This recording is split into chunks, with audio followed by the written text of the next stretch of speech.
Hola a todos nuevamente. Bueno, vamos a arrancar con un video para analizar la evolución de las escrituras bíblicas a través de la historia. Creo que es muy importante y nos va a dar los fundamentos para poder entender los conceptos de los cánones, de la apócrifa, de los deuterocanónicos y la veracidad y cuál debe ser el contenido de lo que nosotros llamamos Biblia, la palabra de Dios, para usarlo como base para nuestro estudio y desarrollo espiritual. Espero que les agrade, es una presentación en PowerPoint, pero por favor les pido que la sigan. Ya de pronto los videos siguientes serán más hablados o mirar a ver cómo los puedo ir haciendo. Ojalá la disfruten.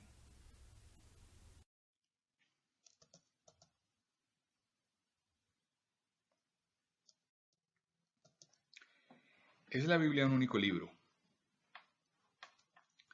Bueno, pues como nosotros sabemos, la Biblia se consideran aquellos libros que han sido revelados por Dios. Es una colección de libros que se organizan entre el Antiguo y el Nuevo Testamento. O sea que vienen siendo más como una enciclopedia, más que un único libro, es una recolección de libros. Fue escrito a través de miles de años a lo largo de la humanidad y fue recolectada y desarrollada como el resultado de la tradición oral y escrita. De las Biblias o de las Escrituras hay diferentes versiones que dependen de cuál es el grupo religioso que las está usando o que se refiere a ellas. Hoy en día se encuentran Biblias escritas en muchos idiomas y también hay Biblias que se traducen a diferentes estilos literarios. Ahora, es importante entender que es un canon de las Escrituras. La palabra canon viene del griego que significa regla o era el nombre que le daban a la varita para medir. Hay otros significados también que depende del tema del que se esté hablando, pero cuando uno habla de canon bíblico se refiere al canon de las Escrituras. ¿Y qué es un canon?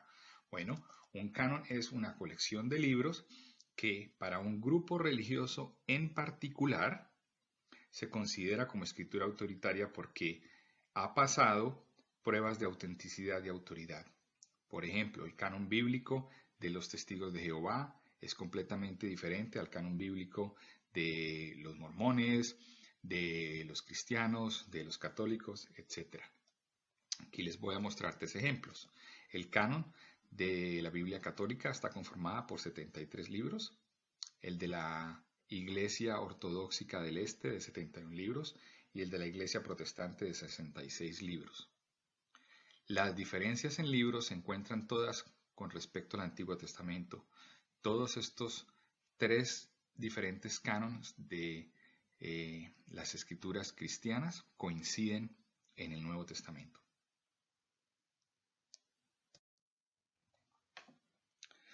Bueno, ¿cómo se desarrolló entonces la Biblia? ¿Cómo inició y cómo se desarrolló? Pues primero que todo es importante reconocer que no llegó en un paquete. No llegó en un paquete que viniera ya todo desde el principio hasta el fin, la recopilación de los libros. Sino que por el contrario, se formó o desarrolló a través del tiempo. Así que por necesidad es el resultado de tradición oral y escrita, principalmente la traducción escrita de la Iglesia. ¿Y dónde arrancó esta tradición? Perdón. Pues inició con el pueblo que fue escogido por Dios, el pueblo hebreo, el pueblo de los judíos. Ahora, los judíos en sus escrituras sagradas que se llaman el Taná, tienen tres partes fundamentales, el Torá, el Nevi'im y el Ketuvim. El Taná, que es la recolección completa, son escritos en el idioma hebreo, arameo y griego. La parte del Torá, que se llama también los libros de Moisés o los libros históricos, es la primera parte en la historia de donde está el Génesis y etcétera, etcétera. La parte intermedia es la parte de los profetas que fueron apareciendo históricamente a medida pues, que iban naciendo y sí sé más. Y la parte de Ketuvim es la parte que se consideran como los escritos, que son por ejemplo los salmos, el cantar de los cantares, etcétera, etcétera. Ahora, como estos libros aparecieron a lo largo de la historia, a medida que los profetas iban viniendo, es importante ubicarnos en el contexto general de las épocas. Se considera, de acuerdo a los historiadores, que aproximadamente a partir del año 2000 o 1800 antes de Jesucristo fue cuando se tienen los primeros récords de esta colección de libros. Sin embargo, todos los libros del Taná judío, los del Torá, los del Nevi'im y los del Ketuvim, todos esos libros se usaron desde antes, durante y después de los tiempos de nuestro Señor Jesucristo. Lo que sucede es que al comienzo había una colección desordenada de esos libros, hasta que aproximadamente en el año 400 antes de Cristo, los judíos y rabinos de esa época, pues los rabinos judíos de esa época, se reunieron para oficialmente aprobar esos libros como autoritarios y aprobaron la primera parte, la parte del Torá. Después se reunieron 350 años más adelante, es decir, en el año 50 antes de Cristo, y aprobaron la segunda parte del Nevi'im. Sin embargo, la última parte del Ketuvim no fue en realidad canonizada.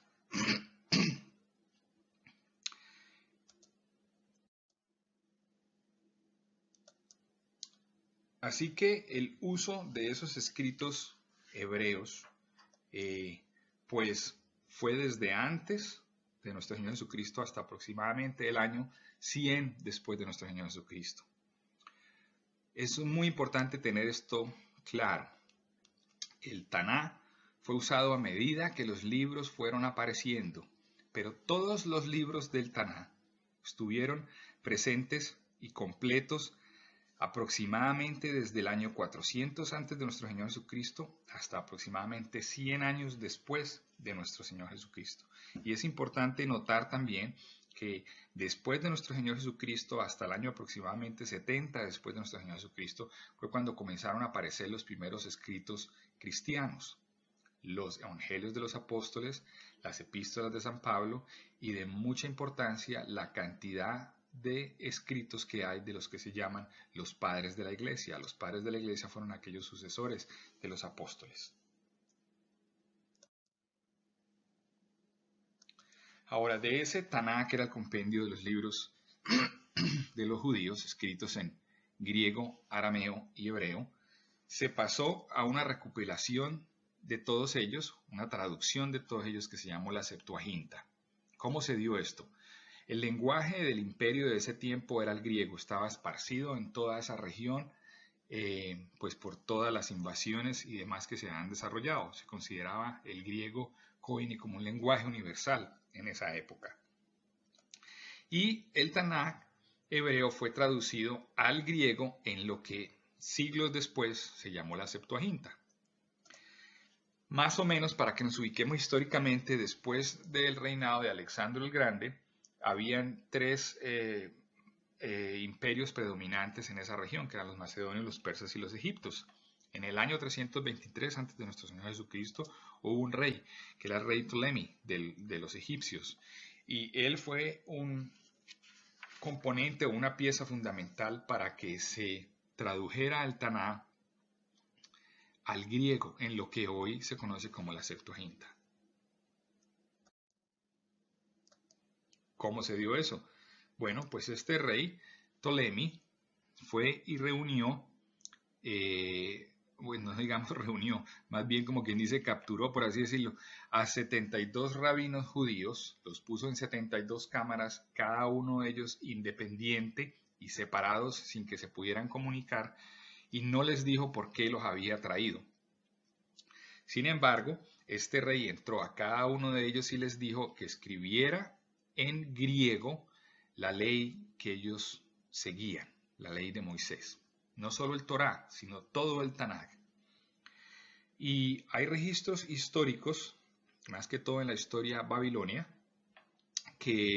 pero también en la historia judía, que captura, por así decirlo, el milagro de que Dios puso en el corazón de cada uno de estos 72 maestros judíos que tradujeran todas sus escrituras, todo el Taná, al griego de una manera idéntica, absolutamente idéntica.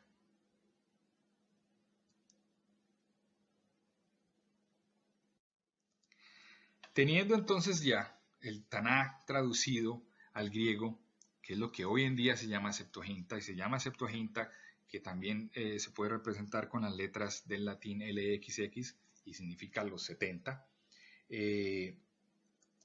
pues se tenía la totalidad de los documentos sagrados hebreos. Es importante resaltar que el lenguaje al que se tradujeron todos esos documentos, que es el griego koine, es el mismo lenguaje original en el que se escribió el Nuevo Testamento. A esta Septuaginta también se le conoce como el Antiguo Testamento griego.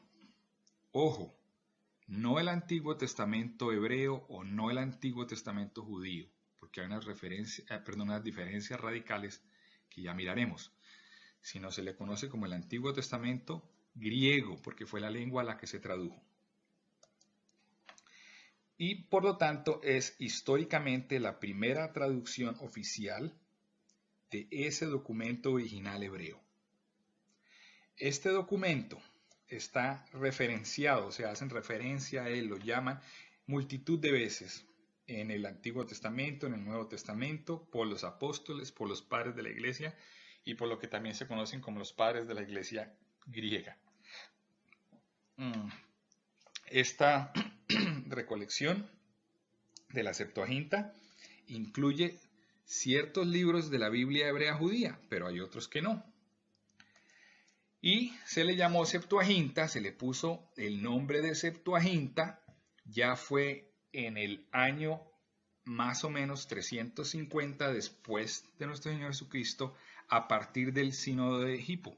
Se comenzó a conocer con el nombre de Septuaginta, que fue como quien dice en el lenguaje latín, se le bautizó así porque como habían sido 72 rabinos los que habían traducido y el milagro que pasó en esa traducción, entonces se le pusieron Septuaginta, que representaba pues a los 70 traductores que Dios inspiró para traducir las escrituras de manera idéntica. Es importante resaltar que el canon hebreo no coincide con la Septuaginta. El canon hebreo o la Biblia hebrea se basó en la Septuaginta, pero hay unos libros que no coinciden. Aunque la Septuaginta fue utilizada por ellos desde siglos antes de nuestro Señor Jesucristo, el canon hebreo removió algunos de los libros de la Septuaginta para conformar lo que hoy en día se conoce como su Biblia hebrea, el Antiguo Testamento. ¿Por qué? Y más o menos cuándo sucedió esto. Alrededor del año 90 después de nuestro Señor Jesucristo, los rabinos judíos celebraron lo que se conoce como el Concilio de Yamnia. Este fue un concilio de judíos. Los concilios son reuniones que realizan diferentes grupos de religiones para formalizar sus cosas. Hay concilios de los ortodoxos, hay concilio de la Iglesia Católica, hay concilio de los judíos y así para diferentes grupos. Entonces, en esta época, los judíos anticristianos, porque ellos fueron los que colgaron a nuestro Señor Jesucristo y estaban en contra del cristianismo, querían preservar sus leyes y su religión. Estos rabinos y judíos, estaban interesados en tomar una posición, por así decirlo, más fuerte contra la cristiandad que estaban haciendo y los primeros escritos que ya circulaban sobre esas épocas. Y ahí fue cuando ellos se reunieron y basados en la Septuaginta removieron ciertos libros y quedó como resultado lo que hoy en día se conoce como el canon o la Biblia hebrea. La comparación en una línea de tiempo entre la Septuaginta, que fue la versión del griego de todos sus escritos sagrados, a ese canon que ellos desarrollaron después de nuestro Señor Jesucristo, llamado el segundo canon, la vemos aquí.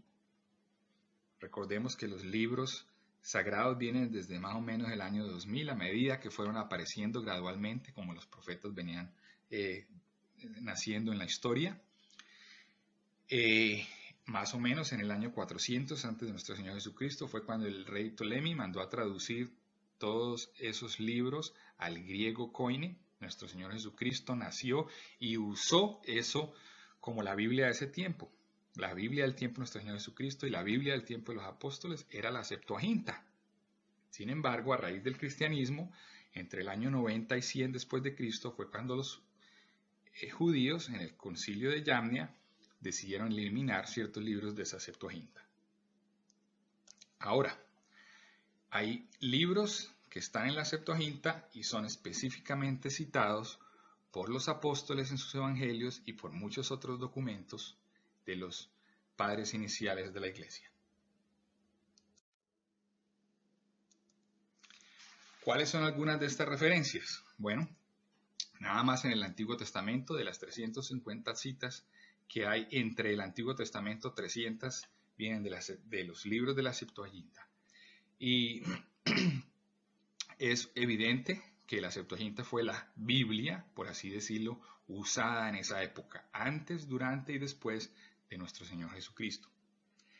La mayoría de las conversiones que ocurrieron cuando el cristianismo nació, cuando el cristianismo se dio, fueron de hecho entre los griegos y entre lo que el apóstol Pablo llama los pagans, se me olvidó el término en español, pero precisamente ellos solo podían leer la Septuaginta, que era el documento escrito en griego.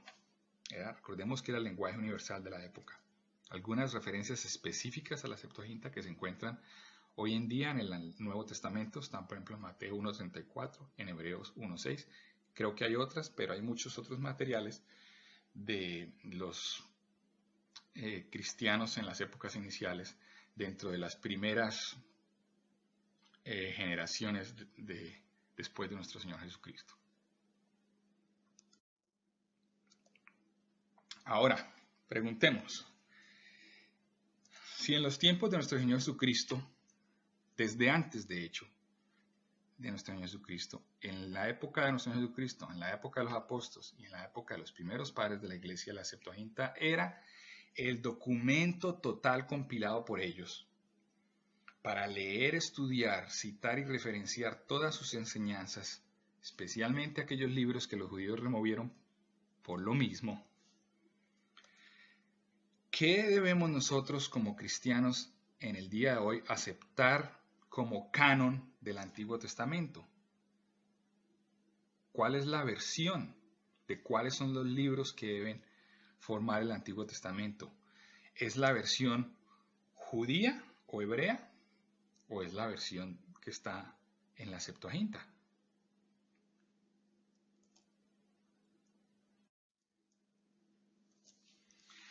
Los libros que eliminaron los judíos son más o menos 14 compendios, dependiendo, hay diferentes grupos que los distribuyen de maneras diferentes, pero estos son. Yo los puse en inglés, no los he traducido, pero se puede hacer la correlación fácilmente. Ahora, este compendio de libros, que fueron los que los judíos eliminaron, se les conoce también como el canon de Alejandro. Hay religiones o hay personas que refutan la confiabilidad de la Biblia y dicen, lo que pasa es que fue en el canon de Alejandro que él los forzó e incluyó y adhirió esos libros a las Sagradas Escrituras de la iglesia de esa época. Eso no es cierto. Lo que sucede es que en el canon de Alejandro se hizo una identificación por el contrario, cuáles fueron el compendio de libros que los judíos eliminaron. No es que se hubieran agregado, sino que se identificaron más claramente los libros que los judíos eliminaron. Ahora, otra pregunta. Si durante el tiempo de los apóstoles no existía el Nuevo Testamento, ellos estaban escribiendo los libros del Nuevo Testamento, los evangelios, y Pablo iba escribiendo las epístolas. Todo esto tomó tiempo también. las cosas estaban en desarrollo en términos del Nuevo Testamento. Y antes del tiempo de nuestro Señor Jesucristo, la gente que fue escogida por Dios también tuvo que vivir ese proceso. No tuvieron un libro completamente dado, sino las cosas se fueron desarrollando a medida que históricamente los actores venían apareciendo. Entonces, ¿qué fue primero? ¿La iglesia o la Biblia?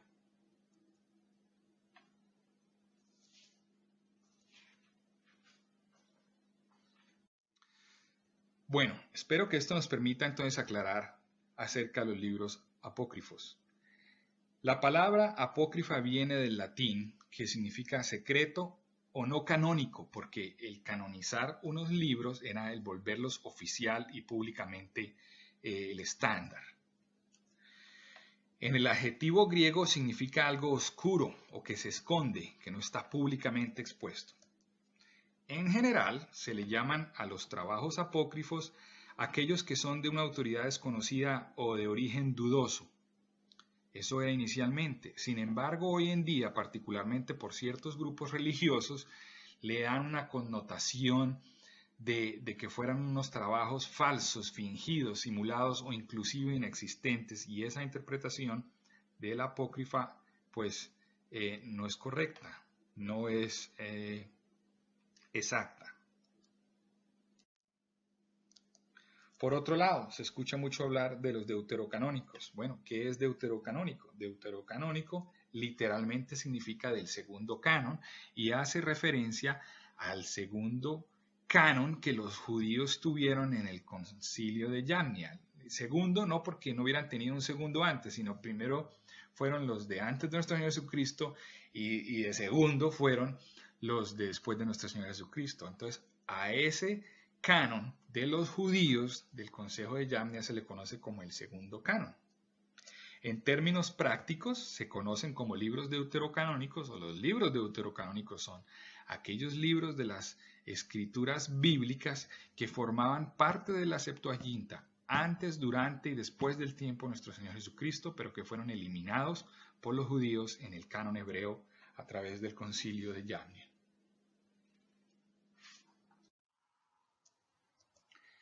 Bueno, es importante saber entonces cómo se define una apócrifa bíblica. Esto depende de qué grupo religioso es el que va a aceptar los libros o no. Como ya vimos, cada cual tiene sus canons y lo que ellos consideran de ser escritura autoritaria o no. El punto de vista más común hoy en día es el de los protestantes. Los protestantes dicen que los libros apócrifos son aquellos que fueron removidos por los judíos en el canon de Yamnia. Estos libros, ya sabemos, formaban parte de la Septuaginta. La Septuaginta, que era en griego, fue lo que más tarde se vino a traducir al latín en lo que se llama la Vulgata Latina, aunque la Vulgata Latina redujo el contenido de los libros que estaban en la Septuaginta. La tradición católica, por ejemplo, considera los libros que fueron removidos por los judíos libros deuterocanónicos, mientras que los protestantes los consideran apócrifos. Hay otras series de libros que se llaman pseudopígrafos, que quieren decir escrituras falsas, pero no vamos a entrar a discutir acerca de ellos. Bueno, muchas gracias. Yo quisiera dejarlos con una pregunta. En la Biblia que cada uno de nosotros usa, ¿sabe usted el contenido de esa Biblia a qué canon se refiere o en qué canon está basado? Muchas gracias y que Dios los bendiga.